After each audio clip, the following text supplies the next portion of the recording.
Welcome, everyone.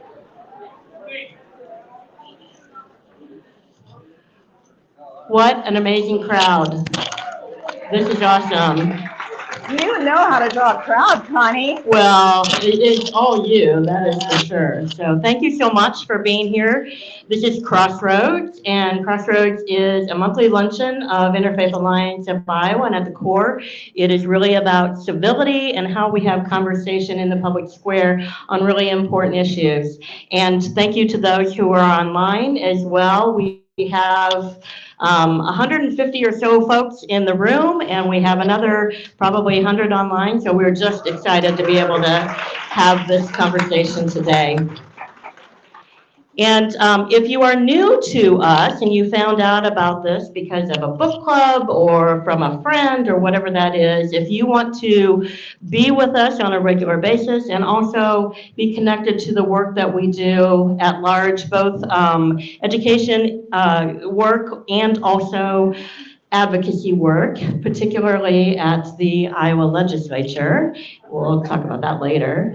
Then please do sign up for our email list. There are forms out on the table in the hallway where you can give us your information, or you can go on our website, interfaithallianceiowa.org, and also sign up for our information there as well. And we are just delighted to have you with us today.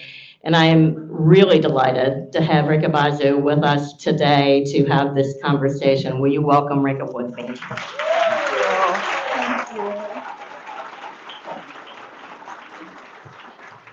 So this is not our normal format. Normally the presenter would just talk and then we would have questions. And we're still going to do the questions part, I promise.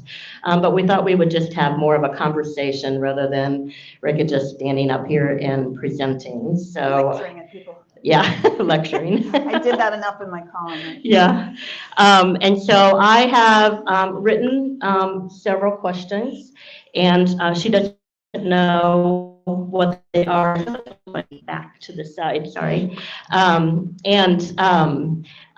have not shared the questions with Rekha, and she said anything is... Nothing is off the table. Yeah. Anything you want to talk about, open book. So my first question to you is, what did you do on your first day of retirement? I think I slept, actually.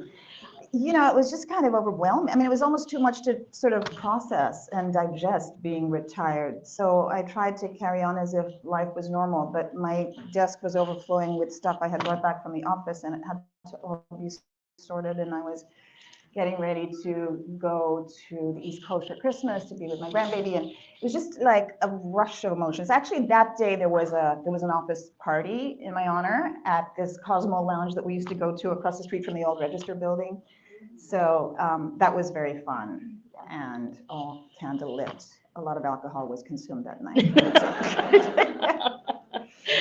And we'll get to the and now what part, which is how we kind of build this. We'll do that a little bit later, but you are known for storytelling, really, and for telling people's stories. And I really think that that is your specialty and also kind of your superpower. And so how did you come to develop that gift of telling stories on behalf of other people? That is a lovely question, and thank you for saying that. So I guess the first thing that I came to was opinions before the ability to tell stories. I mean, I always wrote. As a child, I kept a diary. I wrote really bad poetry every time I was sad, and nothing I would ever even crack open to look at again. But I wrote and wrote a lot. I wrote short stories. I wrote whatever. But I didn't ever think about journalism. It was never a career I pursued in high school, in college, ever something that entered my realm of consciousness. It was too much of a profession. I was really just more interested in sort of social justice issues as I got older. And part of that came from growing up and traveling extensively through the developing world. I was born in India, as you know, and lived before I was 10 years old in India, Libya, Egypt, and Thailand, all before 10. And so and in between years, we would travel. My parents were with the United Nations, and so they had postings in those countries, but we would always travel extensively throughout Asia in particular on the way back and forth to India or the US where they were permanently posted. And we would see a lot of disparities between rich and poor, and it's an issue that we talked about a lot at home. Also, gender injustices, and a lot of stuff that frankly was part of the legacy of colonialism. And we would process that, and I would learn about that all from my parents around the dinner table at night as I grew up. Then I sort of came to consciousness during the 60s. I was born in 55, and I was going to the United Nations International School, and we were very painfully aware of the impact of the Vietnam War. But because we were children of the United Nations officials, my sister and I and everybody who went to that school pretty much was barred from taking part in any social action like marching against or having moratoriums or being in protest against the US government, because we were guests of the government, right? So there was kind of this diaspora in my life, being very engaged with social justice issues internationally, but not really being able to participate in the US. So what I came to understand about issues like feminism and colonialism and income inequality, a lot of it came from academic work. I got my first degree in sociology, and I worked in a welfare office after I got my degree in Massachusetts, and that was really eye-opening. I mean, so many things that I understood academically and on paper and in rhetoric and discussions with my family it was just a whole different ballgame when I got into the real world of America and became myself the target of prejudice in that very welfare office where I was writing about prejudice. It's kind of ironic. But so I wanted ultimately to kind of reach out to women's publications in particular to share some of the stories that I was hearing about through like the Indian press or the alternative press. I'll just give you a couple of examples of those stories and tell me if I'm going on for too long, because I am known to do that. Pushing deadline, pushing the length of my talk. So one of them was about in India during the 1970s, 80s, in England, they started establishing this system of virginity tests for Indian women who were coming in from India to marry Indian men who were based in England. And the reasoning was that they must be trying to come in illegitimately if they were not virgins. So they would enter the airport, they would come through immigrations, and they'd be taken to an examining room where some immigration agent or nurse or I don't know who was doing it would actually give them physical internal examinations to determine whether or not they were virgins. The premise being that if they were not virgins, then they would be kicked back because they must already be married, because Indian women couldn't possibly enter a marriage having already had sex with someone else. I mean, imagine, there's so many things wrong with that, I don't even know where to begin to unpack it, but you all know. So, I approached Ms. Magazine, and I approached a couple of other women's journals and said, this is an outrageous story, are you interested in my writing, you know, something about it? And they said, oh no, we had a little item on that in our Gazette, and you know, there just wasn't much interest in global women's issues. There was a lot more in domestic women's issues, right? Then there was another story that I came upon through the Indian journalism community, and it was about this wealthy New York stockbroker, I was living in New York at the time, who had gone to Bangladesh up in the mountains, a very rural, remote, poor area, and found himself a young woman to marry, although he was already married back home to an American. And he basically claimed that he bought this wife. He paid her poor parents off to bring her back to the US and keep her as a wife. He kept her under lock and key. She didn't speak a word of English. She was basically in her late teens. And then he ultimately, so he went home to his wife every night, just kept her in this apartment. And then ultimately, when she was 9 months or 8 months pregnant, he got tired of her and threw her out. Penniless, with only the shoes she was wearing, nothing. He had her passport, he had her immigration papers, so there was nothing she could do. So she found her, I mean, this is kind of poetic, the justice that happens. She goes to a welfare line and she meets a Black Muslim woman who is standing online who asks her, you know, what's going on with you? Why are you not wearing any coat? It's cold. And she tells her story, and this woman takes her into her home and keeps her through the time that she has a baby and, you know, becomes basically her caregiver. So I thought, this is such an extraordinary story. And I thought I had to talk to the man, right? Howard Samuel Sloan. So we sat down at a coffee. He actually agreed to talk to me, God knows why. I guess I had, you know, no identity at that point. He didn't know who I was. I was just, I think, a journalism school, recent journalism school graduate or something. And so we met at a coffee house, and I said, you know, why did you do that? We sat across the table from each other, and I said, why did you do this? You already had a wife. You were married in the US. You're successful. You're wealthy. What do you mean you went and bought a wife? And he said, well, in this country, we have a very big problem. And that problem is that women are getting too concerned about their own rights. They think they have rights. They're starting to stand up for themselves. You can't beat them or anything. He said, in Bangladesh, you can beat the woman, your wife, you can order her around, you can get her to do anything. And they won't even say anything back to you. He said, I thought, and I quote, it was the perfect solution to the problem. Wow. He said that. I got that in a quote. And so I started calling around again to magazines, who wants to take this story? He said that it was the perfect solution to the problem. They said, no, not really. It doesn't affect us here so much. We're not familiar with this particular stockbroker, whatever.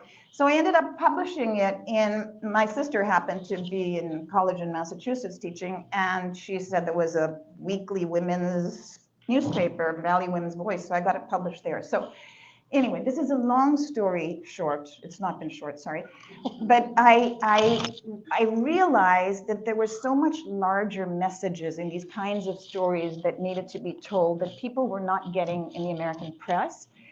And I decided that, you know, kind of my objective was to tell stories, but tell them in a way that would lead to a larger societal message, that would get people to think more viscerally about what this said about our society or our laws, our customs, our stockbrokers, whatever.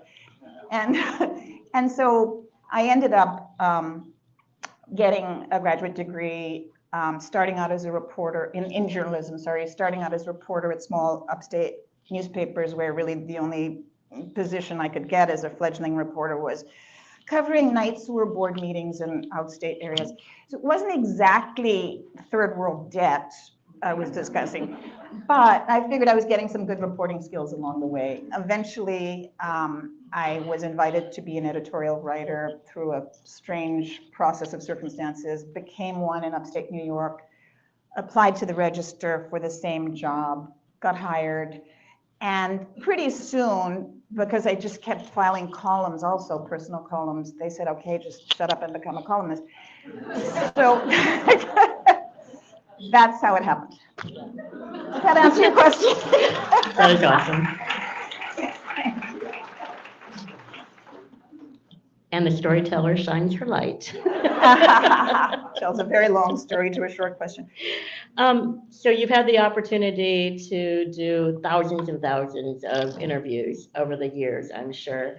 And I'm sure that you also had lots of opportunity to interview folks that you agree with, and then other folks, as you gave the example of folks that you don't fundamentally agree with. And so how do you approach those interviews of folks that you don't fundamentally agree with? How do you get to that interview and talk with them? So with the same degree of respect that I would anybody else, obviously I go in with a point of view, because that's what a columnist is supposed to have, a point of view on issues, but I always want to get the other side. And I want to know, and I want to legitimately be able to debunk their side, rather than do it through snarkiness or meanness or, you know, disingenuously based on, you know, false half-truths. So I always go in, and I remember the first lesson I got in this actually was when the editorial page editor here, it was my boss who had hired me, Dennis Ryerson, was supposed to have lunch with some real heavy-duty, hardline anti-abortion folks. And in fact, one of them was the head of the Iowa Right to Life organization. And as luck would have it, he was sick that day, so he sent me. And I honestly, until then, had never in my life met someone who didn't support abortion rights. So in India, abortion rights is never an issue. And so I was kind of nervous about how to conduct myself and what to say. And I went in there, and what I realized quickly was it wasn't necessarily I who was going to be the disagreeable one. It was they. They just said, look at your editorial policy, and you're obviously here to try and, dig up some dirt on us, but that's not what we're here to do. And we think you should change your editorial position. And I was like, yeah, okay. Well, so why do you think that women shouldn't be allowed to get abortions? Can we talk about this? They were not interested in having civil conversation. But that's just one example. Gradually, I learned more how to get a conversation started on common ground, because that is so important. And in fact, small story, one of the things I've been thinking of doing after retiring from the Register and writing columns, I haven't been really so interested in writing columns anymore. And I don't know why, because it's in my blood. I was lying awake at 3 o'clock this morning, unable to sleep, and pondering that question. And I think it's almost like I would liken it to a breakup of a marriage after 30 years. Like, you can't just start doing it again. Yeah. It's like being on the rebound. You just have to give it some space, figure out who you are, what you're trying to do with your life, what's the larger purpose here. And so I'm just sort of taking a break from writing columns right now. But what I want to do is have, just what you're talking about, civil discussions with people on right-wing talk radio. Now, you may laugh at that, but I approached WHO radio because they're pretty conservative and they have morning talk shows galore, and asked them if they would be interested in, occasionally, once a month even, just having me and somebody else talk about issues in a civil way that we disagree on and where we can go with that. And they pondered it and came back and said, not so much. Their reason was, you would be savaged and you wouldn't be very happy. So I felt like saying, you don't know how badly I've been savaged already in the past, and I've gotten through it, so I think I could be okay. But I am scheduled to meet with someone for lunch from there next Tuesday. And we're going to talk about potential podcasting, because that seemed to be something that they expressed a little bit of an interest in. I don't know why, but we'll follow that through. I think that would be amazing, and you would be able to hold your own, I'm quite sure. Thank you. You mentioned abortion. This Sunday is the 50th anniversary of Roe v. Wade. So just wondered about your thoughts on where we are as a nation and also our state in terms of reproductive health care. I think we're down here at the very bottom. I think we're in a terrible, terrible place. And it's just been a combination of forces in Iowa. I mean, it's been the sort of perfect storm of the dumbing down of education, the underfunding of education, the death of the local daily newspaper that's distributed statewide, and then the growth of Trumpism, which seems to really be in control of the Republican Party right now, nationally. And I am afraid for Iowa. I'm very afraid for Iowa. Even the incoming Iowa Attorney General, Brenna Bird, says one of her first orders of business will be to defend the state on the fetal heartbeat, no abortion after fetal heartbeat can be detected bill. So this is where we're going. Tom Miller, absolutely refused to take that up, even though his job was to defend the state. He said, I cannot do this in all good conscience. Good for him.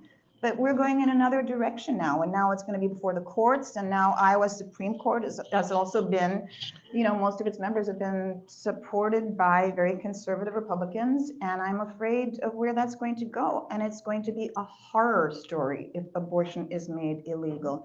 People having to escape to other states, young people, it's unfathomable. And I think it's something we really all have to use our voices to fight in any way we can. And I think telling stories is a really good way of starting to do that, telling our own stories, telling the stories of our children or friends. I went to Ethiopia back in, I think it was 2007, with a group that was committed to women's reproductive rights, an American nonprofit NGO. And we went there to discuss the impact of George Bush's bill against discussing abortion when you give aid, what is it called? Sorry? Gag order and also PEPFAR. It was part of the AIDS, the AIDS giving money for AIDS, but giving it only, as we discovered, to clinics where there was no discussion of abortion. Now, in many small areas, there's only one health clinic and people walk many, many miles to get to it, right? So if you're just standing outside waiting to get, and they've taken abortion out of it or reproductive care out of it, and you're, a woman of middle age standing outside waiting to get an AIDS, everybody in the community knows what you're there for, which is a little embarrassing, right? And I talked to some of these women. But the point I wanted to come back to is at that point, they had anti-abortion laws for a long time in the country, but they had finally, a group of women had gotten very active in Ethiopia, Ethiopian women, and had changed the law to liberalize abortion laws so that it was legal. And then a group of evangelical Christians from the US turned up on the doorstep there of Parliament and the president and convinced them to undo those laws. This is what America's contribution was, frankly, to the discussion that, you're killing babies, stop this, and we won't allow this, and it's going to affect our aid to this country. This is what, and one was a sitting member of Congress. So now those people are coming back home, right, and turning it on women here. That is the sad state of affairs at the moment. And more broadly on politics, kind of what's your take on where we are as a nation, as a state, beyond abortion and all of the other issues, whether it's supporting public education, whether it's taxation, or like, what's your thoughts on where we are in politics? And assuming you are on the same side of some of us, how do we get out of that? How do we get out of that? What's your thoughts on how we get out of this? Elections. I am very unhappy with the state of affairs. I think we are like two separate countries right now, or many separate countries. We're just not hearing each other. And I think the power of the radical right is very threatening, very scary. But I also think it's not just America, it's happening globally. Look at India, look at Brazil, look at so many other countries where people seem to be electing these sort of tyrannical autocrats who don't want people to feel they have a sense of democratic power, who want to be the top guns who tell you what they can and can't do. And people are embracing that. Why are they embracing it? What is going on here? I think it's a very, very scary phenomenon. I mean, America used to be the country that other countries looked to in terms of the women's movement and the civil rights movement for inspiration for their own movements. And now we're sliding so far backwards. And I think what some of the ironies about that are that the conservatives have always said that they don't like too much centralized power, right? That small communities should be able to make decisions for themselves. But they are doing exactly the opposite in Iowa, right? So if one community or one county wants to raise the minimum wage from the pathetic $7.25 that it's been set, nobody can live on that. Nobody can live on that wage. Then they say, no, you can't do that. It's a state law, and we're going to set it by state. Or the city of Des Moines, a city councilman tried to propose that abortion rights are protected in the city of Des Moines. No, you can't do that. It's state. When these giant hog confinements started to arrive in, outstate areas, and people were trying to set rules for where they could locate so that their water and air wouldn't be polluted, no, you can't do that. So, I mean, it's just such hypocrisy, frankly. And what I would really like to see is members of their own party, the Bob Rays of the world. Bob Ray was a friend of mine. I really, really respected him. He came to our house for dinner. He was just a lovely, lovely person. And I just don't know what's happened to that model of Republican. They're not here anymore, or they seem to be afraid. They're afraid of the Trumpsters. They're cowed into submission, but why? What they scared of? I mean, look just what happened to Kevin McCarthy, and believe me, he's no hero of mine, but you know, what was that all about?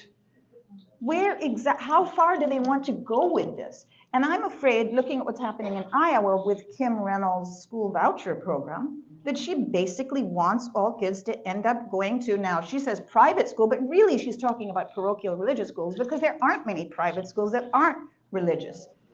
And look at the new rules that, you know, the Iowa Catholic Diocese has come up with on gender and sexuality and transgender people. So this is what we're going to be. You know, we're going to be a little religious republic if she gets her way. That's what the agenda is. She can say it's about, you know, oh, look, there's a guy using a girl's bathroom.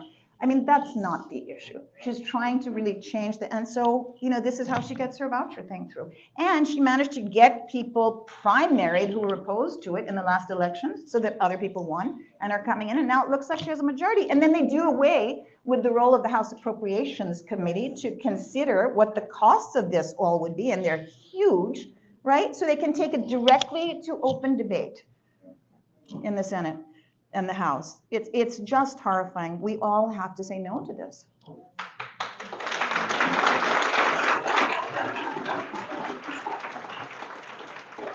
Fully agree. I'm going to shift very quickly on you, and I know that you brought your book with you, and I think that you had a passage or two that you wanted to read from that and share with folks. I would love to. I mean, there are many different passages in or pieces in this book. This is just a collection of my columns over the years, and they speak to different issues that I've dealt with. And I just wanted to read in the opening a bit of my perceptions when I first moved to Iowa.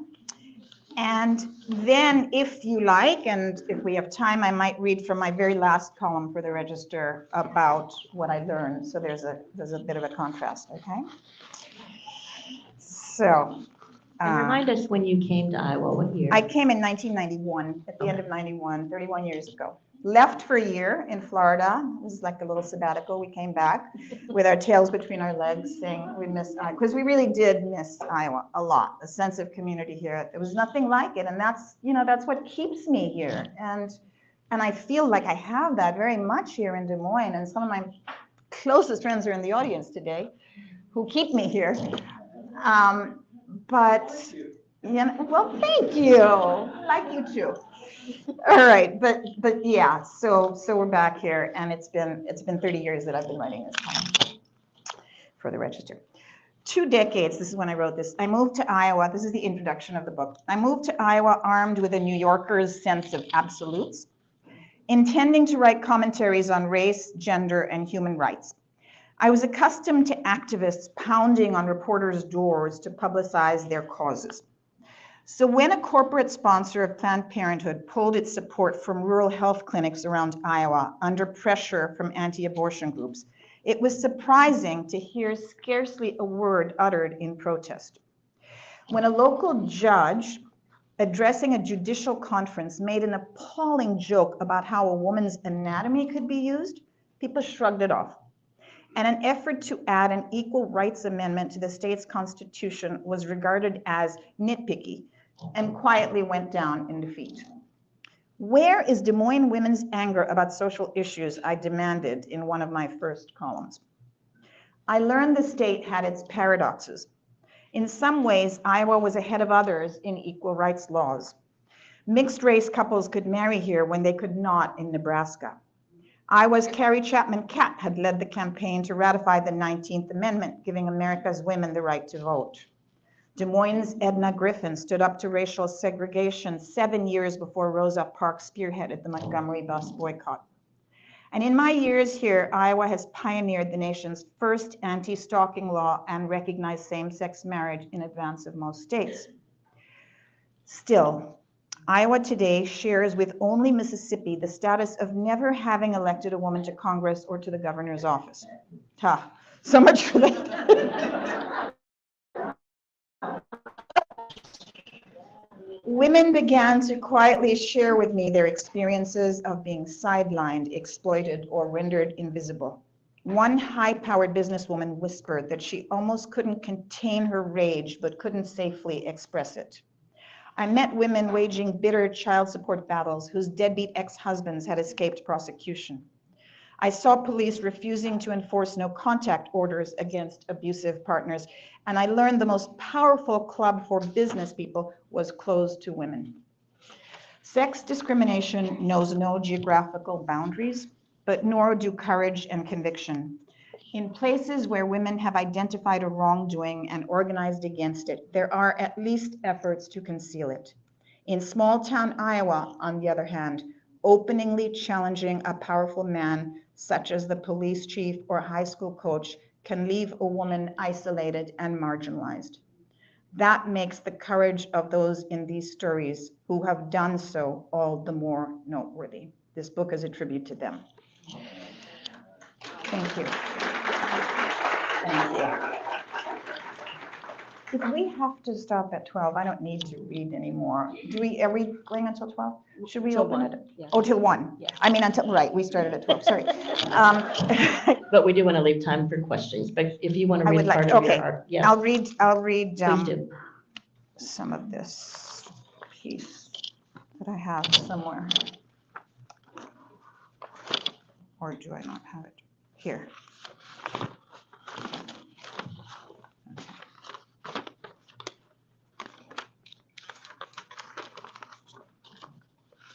Okay.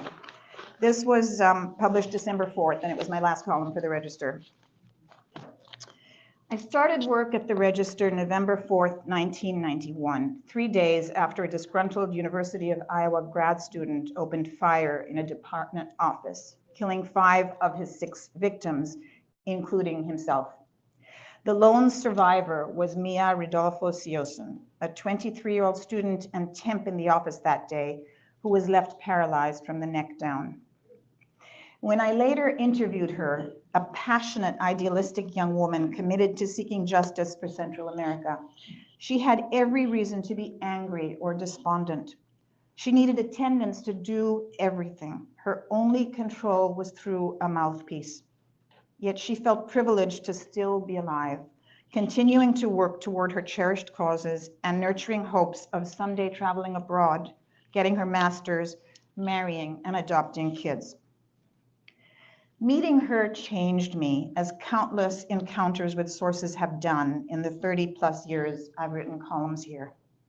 Her resilience and acceptance of what she couldn't control are traits I've come to associate with many Iowans, an attitude occasioned perhaps in some cases by the vagaries of farm life, like the unpredictability of rain.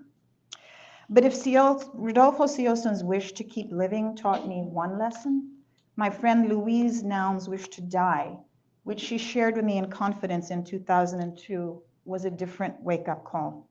She was hoping I'd take up her advocacy for the right to assisted suicide. But I had long believed that if a friend tells you of plans to end their life, it's your job to prevent that by whatever means. At 94, of sound mind, yet facing increasing bodily infirmity, the feminist philanthropist, free speech advocate, and author had done all she wanted to do and was ready to go. She planned to check out as soon as she could find a method of doing so and wanted me to write about it only, sorry, wrong page.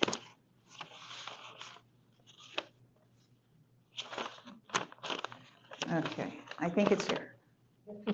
I think it's here, but I can certainly feel, after she was gone.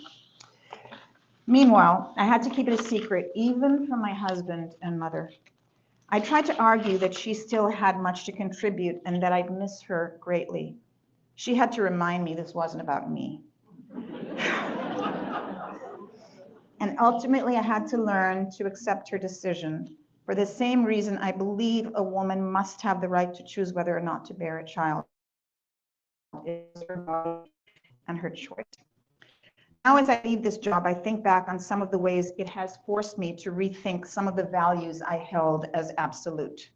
Because every opinion column you write is a statement of values. And sometimes figuring out where you stand requires digging deeper, both into the story and into yourself.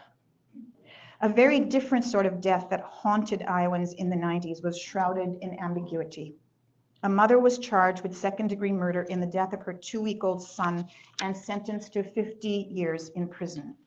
At first, she had claimed she'd left him unattended in a bathtub. Suspicion naturally mounted when she led investigators to the site of his body, buried under rocks in Saylorville Lake. But why? By all accounts, Heidi Anfinsen was a loving mother who had wanted this child. Her husband was on her side. There's little support or empathy for mothers who give birth only to face a severe crisis like postpartum psychosis, which Anfinsen eventually acknowledged having after serving 12 years of a 50-year sentence. That's an extreme form of depression that can hit a woman after giving birth, bringing on hallucinations and paranoia. In England, greater awareness of it had resulted in the government not criminally charging a mother in her baby's death within the first 12 months. It would take a lone juror's courageous refusal to go along with the other jurors' wish to convict Anfinsen of second-degree murder that ultimately guided my thinking. That juror may not have known the full story, but she knew enough to know that Anfinsen didn't intend to murder her son. A juror of conviction says no was the headline of that column. There would be another trial in which Anfinsen was convicted and served 12 years in prison before she was paroled. Writing opinions for a living in a community as connected as ours is a privilege and a risk, considering all the ways you could get it wrong. It takes some combination of head, heart, and hard data to figure out where to land. Time after time in this job, I've had to challenge myself to look deeper, ask different questions of people involved, and remain open to changing my mind. So, That's where we are, and that is beautiful. We're going to open it up to questions. It's a big room. Our tradition is for me to bring the microphone to you, so if you'll raise your hand. And you can raise your hand ahead of time, so I'm coming to you next. And we'll get to as many questions as we can. I'm sure we won't get to all of them. So, and if you're online, you can write questions in the chat as well. And please make your questions short. Thanks. Don't follow my lead. She knows me. Rekha, so glad to see you. Thank you. We miss you. Oh, thank you. Let's talk about dark money. Mm-hmm. I found an article that disturbed me. I wanted to bring it to you. Okay. It's going to disturb me when we're done, but I want you to weigh in on it, would you please? There's a man named Kenneth Griffin.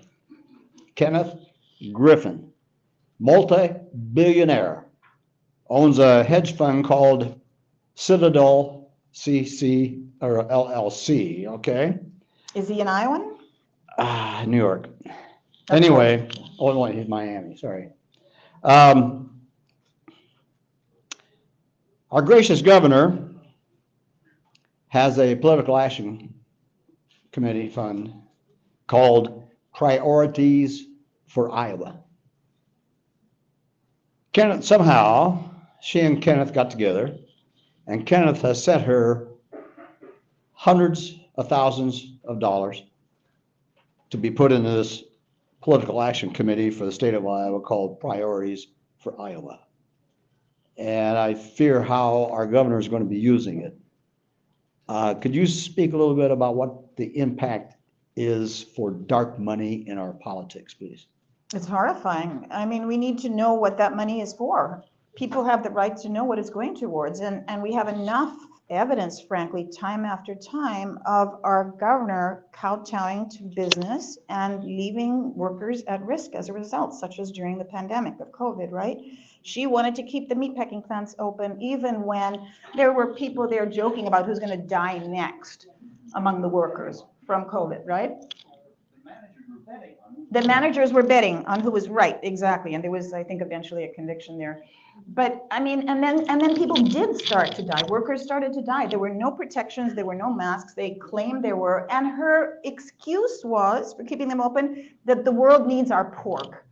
I mean, come on. The world can do without our pork. It's ridiculous. And, you know, an increasing number of people are not even eating pork anymore, which is probably not a bad idea, given the way that it's raised. But I have so many issues with the way hogs are raised in this state. That's a whole other issue. But no, when money controls anything that's secret, it controls the discussion and the debate as well. And that's the scariest thing, because people don't know. And as it is, there's so many untruths flying around on the internet that you can't know who's really making the decisions. It's you know, very much connected to the US Supreme Court ruling on corporations being people, right? That they're gaining more rights than individual citizens are. And I think it's outrageous, and it should absolutely be investigated. I'm sorry I'm not at the register anymore to do it, but it totally should. Hi, Rekha. Hi. You know, I'm concerned about the public's ability to have knowledge that's accurate. And I think you alluded to newspapers often dying out in small communities.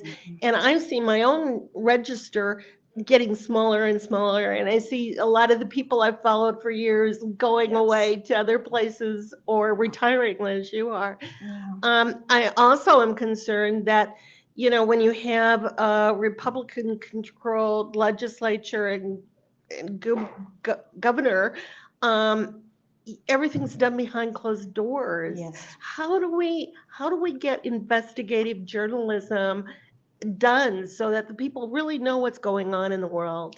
You've asked a really good question, and I'm very glad that you brought that up. So many thoughts about this. I think this is a really bad time for journalism nationally because of the consolidation of newspaper ownership. And I think the large corporations that own the newspapers are, frankly, they have different interests, let's say, than they did when I first arrived at the Register. It was already owned by Gannett Corporation, but it was still very much in the model of the Crichton and the Coles family who used to own it. And I was very close with that family and thought they really believed in the power of independent journalism. It also had statewide reach, as you've alluded to. I remember when my son went to college, after he graduated, he was in college on the East Coast, and one of his dear friends, Stephanie, went to North Carolina to work, and she met someone from Northwest Iowa, a couple of people actually, young men, in her first job, and they were very politically progressive. And she asked them, you know, how can you come from a region that's so conservative and be so progressive? And they said, we read the columns in the Des Moines Register regularly, you know, which it just made me feel so good because the Register had reach everywhere, in every corner of the state, and local issues were statewide issues. That's just not financially, according to profit expectations, been feasible anymore. And, you know, now they're actually pulling back on print publication at many, many newspapers. And also, quite frankly, and this speaks the most to my own heart, on opinion, on commentary, because some of the ownership believes that it's too divisive, and that, you know, and that they would rather just avoid that and just have people tell stories. Now, stories are great. We all love stories, but from my point of view, stories also sometimes need to have a purpose, to highlight injustice or, you know, problems in a community. And to do away with editorials and with op-eds at a time when, and as I say, this is part of the perfect storm, when you can't tell what's real and what's fiction online because there's so many conspiracy theories floating around out there. And when, as you also say, the legislature is completely controlled by one side, the governor's office is, so is the attorney general's office, and our members in Congress. So one of the worst things about that unilateral control is that they don't have to talk to the press anymore, and they don't. So not only have they refused to meet with us, and I was still, you know, at the Register during the last round of elections, none of them would come in and even talk to us for editorial board interviews so that they could seek an endorsement. They didn't care. It's almost become, you know, sort of a feather in their cap not to have to go through the Des Moines Register or any other newspaper. Same thing, any of the other. I was just talking to the editor of the Cedar Rapids Gazette yesterday, same thing there. They wouldn't come in and meet with them either. So, you know, where is the silver lining to all of this? I would say one thing that I feel hopeful about is that there are young independent voices who are starting to tell their own stories around the state. Now, this certainly doesn't compensate for the lack of investigative journalism statewide or the lack of everybody reading the same stories. But it's just a small sliver that gives me some hope. So there is my dear friend Julie Gamick, right, who used to be for a long time a Register columnist as well. She started something called the Iowa Writers Collaborative, where she has right now about 30 people of different demographic and age groups all around the state who are starting to write commentaries from their own perspective, whether it's growing up in a rural area, whether it's on racial dynamics, growing up Black in Iowa, whether it's about being LGBT. I mean, there's just many, many different angles, and they're sharing their Iowa stories. And newspapers are picking them up because they're offered free. So I find that very exciting. I also actually have a plan myself. And that plan is Julie and I are planning, she just announced it last night on Facebook. So you're hearing it live first from me here today. We are actually going to be doing a podcast series. And the name of it is What the Hell Happened to Iowa?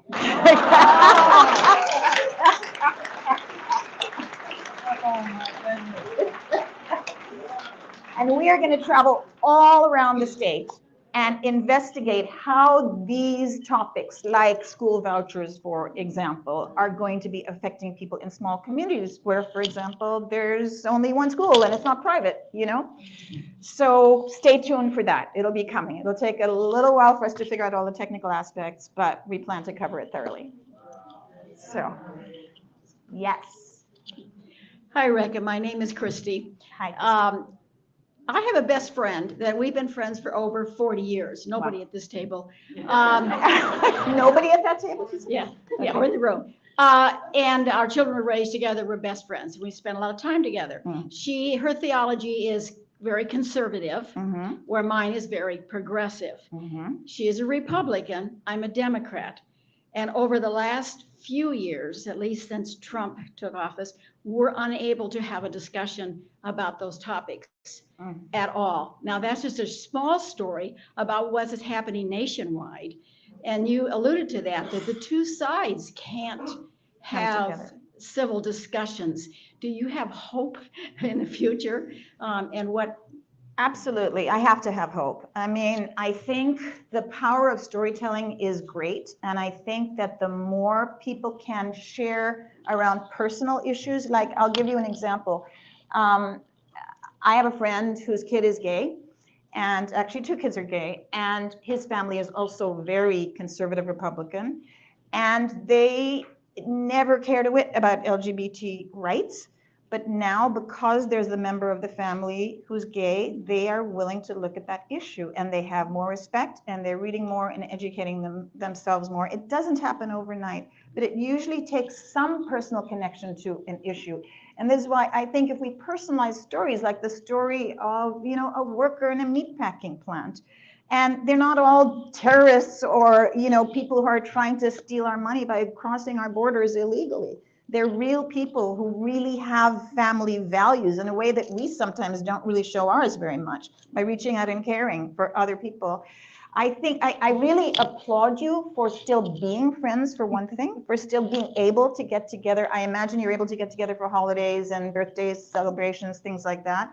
And, you know, putting those, I don't think I would be capable of putting politics aside and not bringing it up, because I just can't shut up about it. But I admire the fact that you do, and what I would encourage you to do is just take one little topic that's been in the news, maybe, and just try to break it down into its component parts and talk with each other about how you feel about it and how different people might be affected by it. Just see if that's something you could start doing regularly, like every time you get together, one issue, one little tiny issue or example of someone you know. Thanks for asking.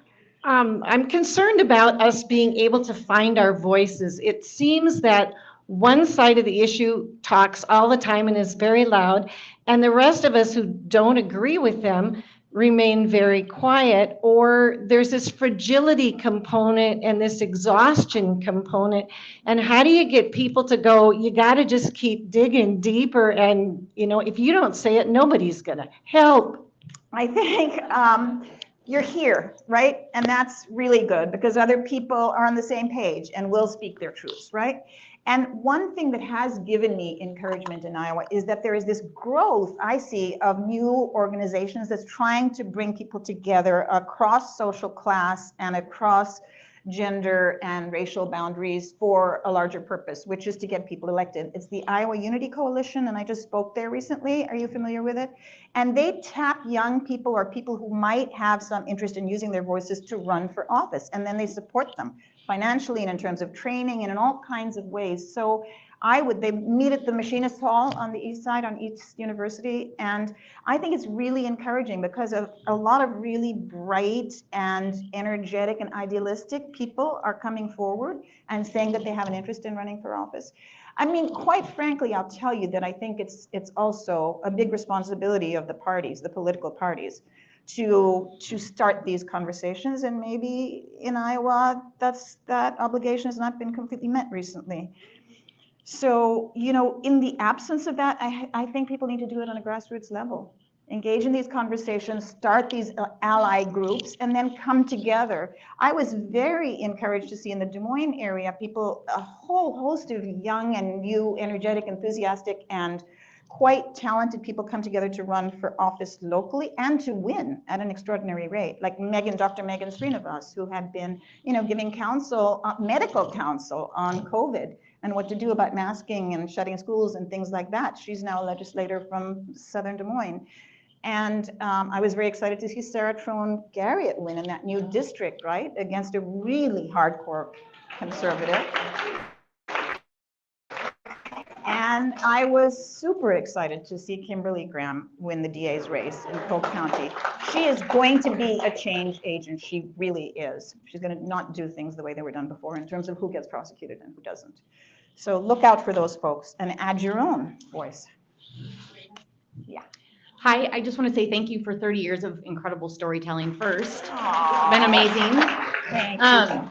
And I just kind of was curious to your thoughts. As we all know, the political landscape in Iowa is changing with first in the nation status, with caucuses, with all this discussion around how we politic here in the state of Iowa, and particularly how the Iowa Democratic Party is going to move forward in this new landscape. And I just wondered if you had any thoughts about that in your 30 years of kind of covering some of this and seeing it. What do you see for Iowa going forward in this new landscape? And thank you.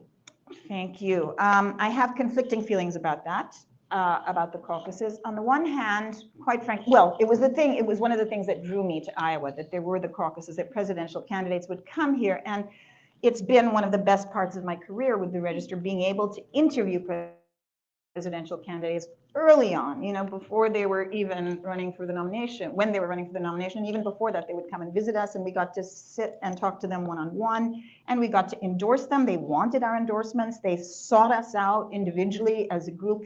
So that was fantastic. We really had a say in what was going on.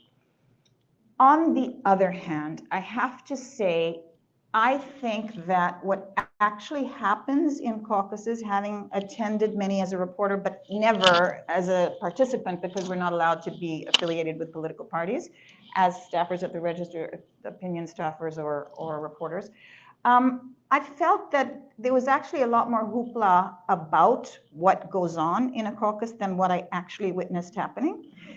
Which is, the theory is that people come together in a living room and they debate, they engage in a debate about candidates. And, if this one doesn't have enough people supporting them, then the other one will make a case for why you should come over to I-person. I've never seen that happen in practice. I've been to large auditoriums and school auditoriums and places where, yeah, they don't have enough, so they just, move over somewhere else. I mean, it's not even like there's any conversation about it.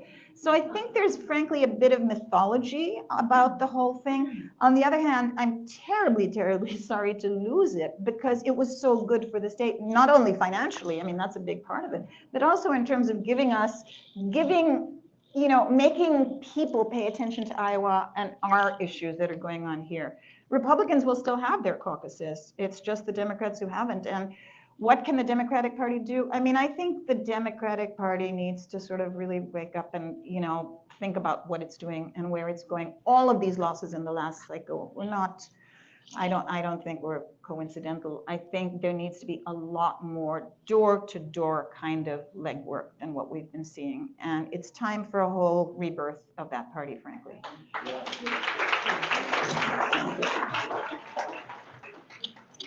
We have one last question that came from an online watcher, and it's around hope. And so I thought it was a good question to end on of what are some of the things that are hopeful to you, particularly about Iowa, and what brings you hope? What is hope in the future for you? It's a great question. I feel a lot of sources of hope in Iowa because of Iowa people. I still think there's a level of civic engagement in this state that I've seldom seen anywhere else I've lived, where people will turn out at a school board meeting, even if they don't have kids there, because they care about what's going on in education, or at city council meetings. Now, unfortunately, that has been utilized by the wrong side for the wrong reasons recently. But in the past, at least, there's been a history of that sort of activism and that sort of engagement and interest in the future of our children. That's a lovely thing. We want that to happen. People going out to vote, new people running for office.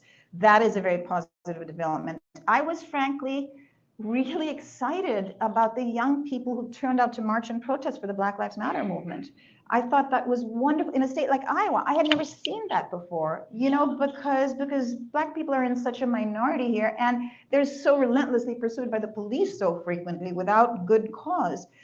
But then to see them, so many of them being arrested by police for protesting, but then those charges being dropped by judges because there was no evidence, that gave me hope, right? So you really have to follow things through to their conclusion. And the moral of the story is keep speaking out. Keep speaking out. Nobody can stop that. And think about running for office, even if you've never imagined it because politics seems grubby and self-serving and whatever. No, think about running for office for the right reasons. Everybody in this room should be thinking about it or someone who they could promote to run for office. I mean, honestly, that gives me hope. The storytellers gives me hope. They're also not just in journalism, but there are many venues that are doing live storytelling where people share their stories of struggles in their personal lives, which always relate to public policy, but not necessarily in what's said. But I think getting to know one another's communities is vital, and I see it happening more, and I want it to continue more and more and more. I still believe in Iowa. I'm still here in Iowa. I don't plan to move anywhere else. This is my home. I love it, and I love the sense of community here. That gives me hope. I have some announcements. Am I going to come back? Oh, here? I mean, if you haven't heard enough from me, sure. I have some announcements, so don't get up, don't leave yet, but just please help me to thank Rekha for all she is. You are such a treasure. Thank you.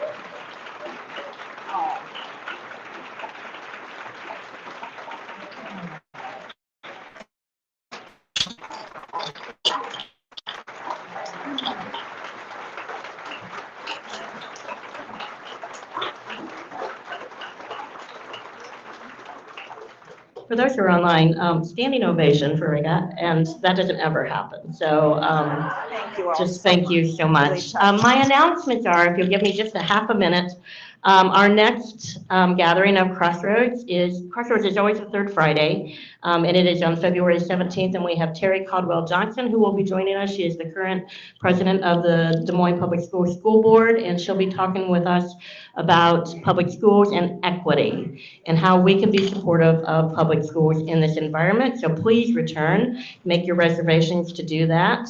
If you're not on our email list, you may not know that we have a Zoom at 2 o'clock. So Kristen and I will be scurrying out of here as soon as we can. We have a Zoom at 2 o'clock to talk about vouchers and how we can use our voices. And so please do join that Zoom. If you need the link to register, email me and I will get that to you as soon as I can, as quickly as I can, or ask your neighbor if they have it and you can register with them, through them.